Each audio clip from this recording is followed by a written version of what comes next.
Welcome back to my channel. இன்றைக்கி ஒரு ஹெல்த்தியான தோசை தான் செய்ய போகிறேன். அதுக்கு என்னென்ன தேவைன்னு சொல்லி பார்க்கலாம். உளுந்து ஒரு கப் உளுந்து எடுக்க போகிறேன். கலப்பு உளுந்து,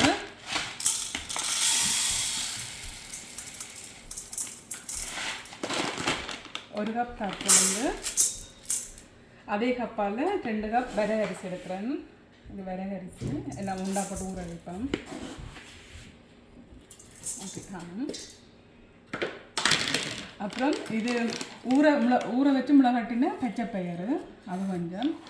அதே மாதிரி ஊற வச்சு மிளகாட்டின வெந்தயம். இது வெந்தயம் கொஞ்சம் தான் போடணும், இல்லைன்னா கசக்கம் வந்து இது கொஞ்சம் தான் போடணும். இதில் ஒரு 2 கப் போட்டுட்டு ஊற வைப்பேன். இப்போ பார்த்தீங்கன்னா 2-3 வாட்டி கழுவிட்டேன்.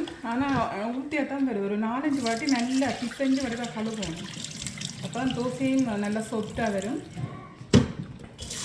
நல்லா டேஸ்ட்டாக வரும் உங்களுக்கு.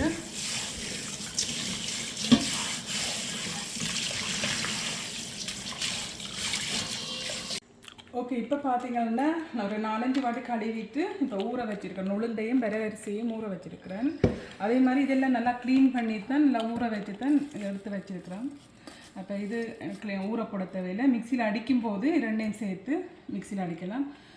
எப்போவுமே இது வெந்தயத்தை மாத்திரம் கொஞ்சமாக போடணும், ஏண்டாக்கா எனக்கு போட்டால் கசக்கும். இது வந்து 2 மணிக்கிட்ட எடுத்து வச்சுருக்கேன். இது எல்லாத்தையும் ஒன்றா போட்டுட்டு தோசை கரைப்பேன்.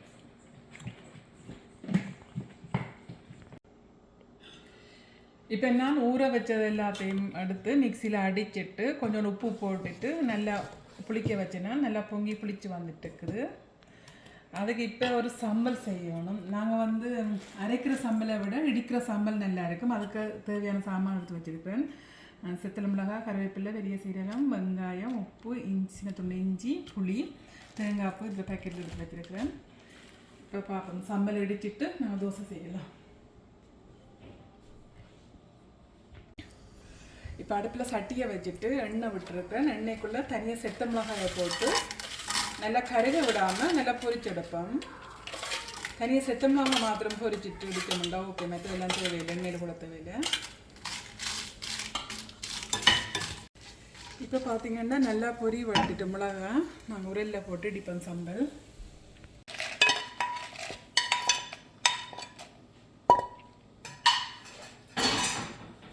மிளகாயும் உப்பையும் போட்டுட்டு முதல்ல நல்லா அடிப்போம். நல்ல சம்பலை அடிக்கிட்டு பார்க்கலாம். ஓகே, இப்போ மிளகாயும் உப்பும் நல்லா இடிப்பட்டதுக்கப்புறம் நாங்கள் மிச்சம் இருக்கிற சாமானத்தையும் போட்டு இடிப்போம். கருவேப்பிலை, பெருஞ்சீரகம், புளி, இஞ்சி, வெங்காயம், தேங்காய் பூ எல்லாம் உண்டா போட்டு இடிப்போம். நல்ல வாசம் வருது சாம்பார்.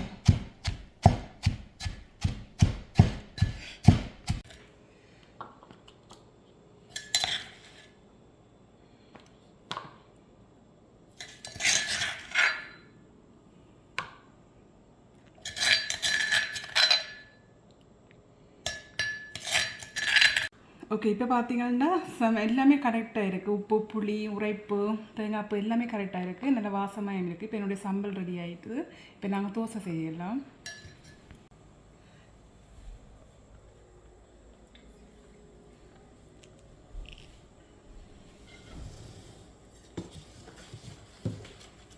தோசை இப்போ தோசை கறி சூடாகிட்டுது. தோசை ஊற்றலாம்.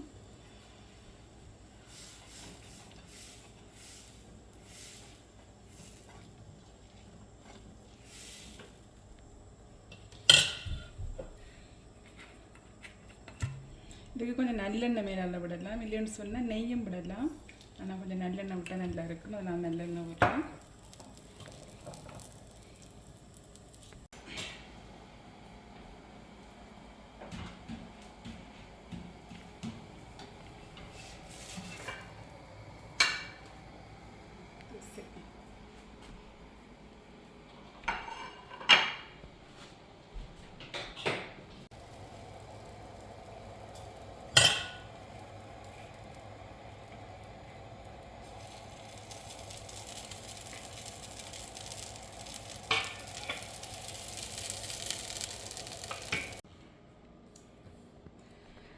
நான் இப்போ தோசையெல்லாம் செய்து வச்சுட்டேன். வரகரிசி தோசையும் இடித்த சம்பலும் செய்து வச்சுட்டேன். அவ்வளோ டேஸ்ட்டாக இருக்குது. நல்ல ஹெல்த்தி, உடம்புக்கு நல்ல ஹெல்த்தி.